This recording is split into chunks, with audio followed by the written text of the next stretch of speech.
Setelah beberapa minit, barulah dia sedar yang anak dia tu dah terjatuh dekat perigi yang berdekatan dengan tempat dia kerja.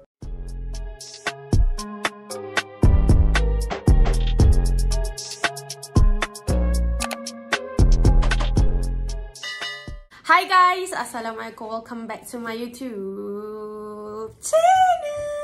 Hi guys. Okay guys, so hari ni kita nak cerita pasal satu berita yang sangat-sangat menggempakan dunia. Dia bukan hanya menggempakan negara kita Malaysia, tetapi dia menggempakan seluruh dunia. Di mana ada seorang kanak-kanak yang berumur 5 tahun terjatuh dan terperangkap dalam satu perigi yang sangat-sangat dalam selama lebih daripada 40 jam. Bersamaan dengan lebih kurang 5 hari macam tu geng. So, sekarang kita akan ceritakan kronologi macam mana budak kecil Ryan tu dia boleh terjatuh dalam perigi yang sangat-sangat dalam sedalam 32 meter. Korang tahu tak ketinggian 32 meter tu macam mana dia punya tinggi? Korang pernah tengok pencawang elektrik yang sangat-sangat tinggi tu? Dia lebih kurang macam tu lah. Maksudnya tinggi gila lah dia punya kedalaman perigi tu yang Ryan dah terperangkap dalam tu. Kalau korang berminat mendengar cerita pasal Ryan ni, teruskan menonton. So, semuanya bermula pada 1 Februari 2022. Benda ni baru je jadi tau, beberapa hari yang lepas. Lebih kurang seminggu yang lepas. Di mana ada seorang lelaki yang bekerja sebagai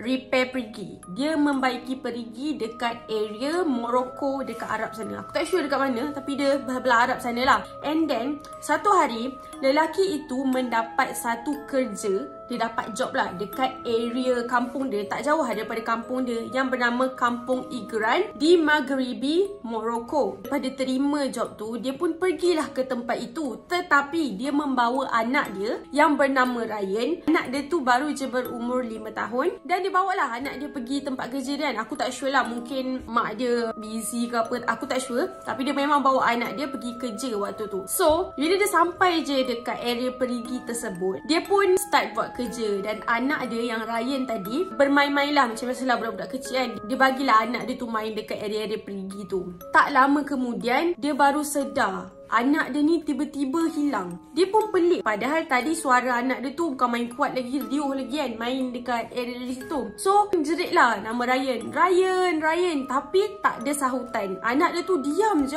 Cuba cari anak dia dekat sekitar perigi yang dia buat kerja tadi tu. Setelah beberapa minit, barulah dia sedar yang anak dia tu dah terjatuh dekat perigi yang berdekatan dengan tempat dia kerja. Perigi yang Ryan ni terjatuh bukan hanya dalam gila. Dia punya kesempitan tu sangat-sangatlah sempit dan hanya boleh memuatkan orang yang berbadan kecil ataupun kanak-kanak je yang boleh masuk dalam perigi tu. Selepas dia sedar anak dia terjatuh kat dalam perigi tu, dia jadi macam cemas gila-gila dan dia minta bantuan daripada orang kampung dia. So, orang-orang kampung berkumpul dekat perigi tersebut. Tengok yang perigi ni sangat-sangat sempit. Dah lah sempit, dalam pula tuan. Dalam dia yang aku cakap tadi 32 meter. Nak tak nak, option yang ayah dia ni boleh buat adalah dengan meminta bantuan daripada tim penyelamat, pasukan penyelamat dekat kampung tu. Perigi yang Ryan ni terjatuh adalah sebuah perigi yang kering. Sebaiklah perigi tu kering kan. Perigi tu dia tak ada air dalam tu. So, kalau ada air lagi bahaya kan. Ryan duduk dalam air, kita pun tak tahu kan dia punya kedalaman air dia macam mana. Setelah pasukan penyelamat sampai, pasukan penyelamat pun memikirkan cara untuk mengeluarkan Ryan dalam perigi tersebut. Pada awalnya, selepas pasukan penyelamat atau tim penyelamat sampai, diorang memasukkan satu kamera ke dalam perigi tersebut untuk melihat keadaan Ryan. Adakah Ryan ni masih bernyawa ataupun sebaliknya kan. Dan rupanya bila tim penyelamat masukkan kamera kat dalam perigi tersebut, sebenarnya dia nak tengok lah keadaan Ryan macam mana. Tetapi lepas diorang cek kan, rupa-rupanya lagi dalam perigi tersebut lagi sempit. Kiranya dia punya bentuk macam ni tau. Macam ni.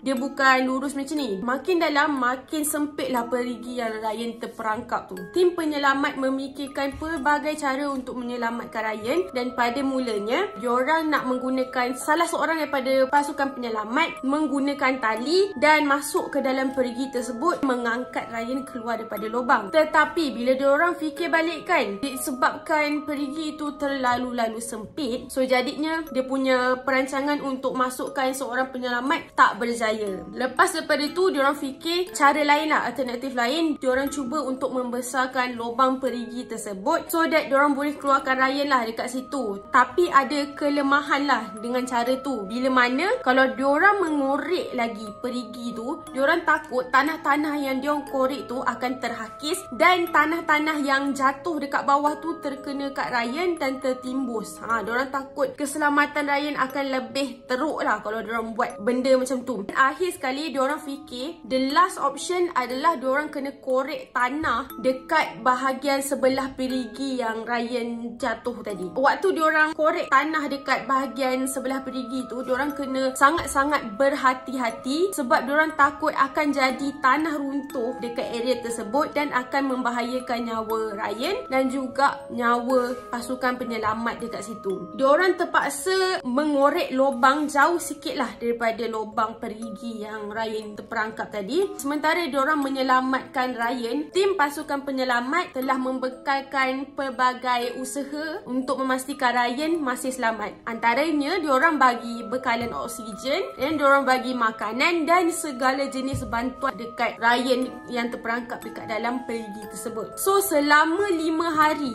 Ryan terperangkap dekat dalam tu, selama 5 hari tu jugalah orang-orang kampung dekat area situ, diorang berkumpul dekat situ untuk memberikan moral support. Diorang nak sama-sama membantu pasukan penyelamat untuk mengeluarkan Ryan. Kiranya diorang punya semangat muafakat tu memang sangat-sangat tinggi dekat sana dan diorang berharap, sangat-sangat berharap Ryan ni dapat dikeluarkan dengan selamat. Masa di interview dekat sana, pihak media dia interview orang kampung dekat kampung situ lah. Salah seorang daripada orang kampung tu cakap Ryan ini sangat-sangat disayangi dekat kampung tu. Bukan sahaja keluarga dia, tetapi orang kampung pun sayang juga dekat Ryan ni. Kira macam Ryan ni seorang budak yang sangat-sangat riang dan menghibur orang lain lah. Setelah 4 hari diorang mengorek lubang itu dan memikirkan pelbagai cara untuk menyelamat Ryan ni, pasukan penyelamat dapat gali lubang yang berdekatan dengan perigi itu sedalam 24 meter dengan menggunakan jentolak. Tinggal lagi 8 meter. Korang tahu tak dia buat macam mana? Diorang korek secara manual tau. Korek secara manual menggunakan tangan je geng, untuk mengelakkan tak ada kejadian tanah runtuh yang boleh membahayakan lagi nyawa Ryan. So hari kelima iaitu 5 Februari 2022, akhirnya tim penyelamat dapat mengeluarkan Ryan dari dalam perigi tersebut. So diorang dapat menyelamatkan Ryan, tetapi malang sekali. Korang tahu tak, waktu dia keluarkan Ryan ni, aku tak sure lah dia punya sumber sebab ada banyak sangat sumber tau. Masa diorang keluarkan Ryan, keadaan Ryan dah tak bernyawa geng. Lepas je Ryan keluar, tahu-tahu je dia meninggal dunia dekat situ. Dan Ryan dibawa ke hospital dengan menggunakan helikopter. Korang tak, helikopter tu dia standby untuk kalau Ryan keluar, dia akan terus bawa helikopter. Malas sekali lah Ryan meninggal dunia selepas diorang keluarkan Ryan dekat dalam lubang tu geng. So waktu sampai dekat hospital, pihak media melaporkan sebenarnya Ryan mengalami kecederaan tulang belakang selama dia dekat dalam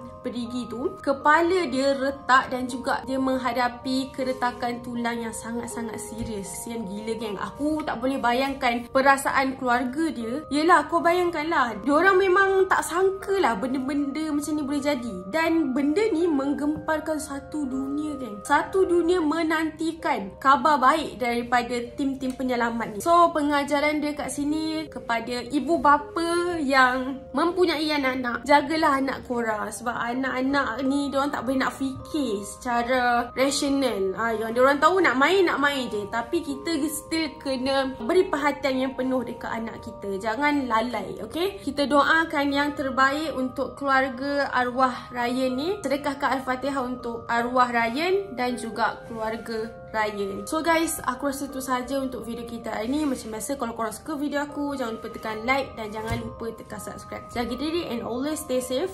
Bye!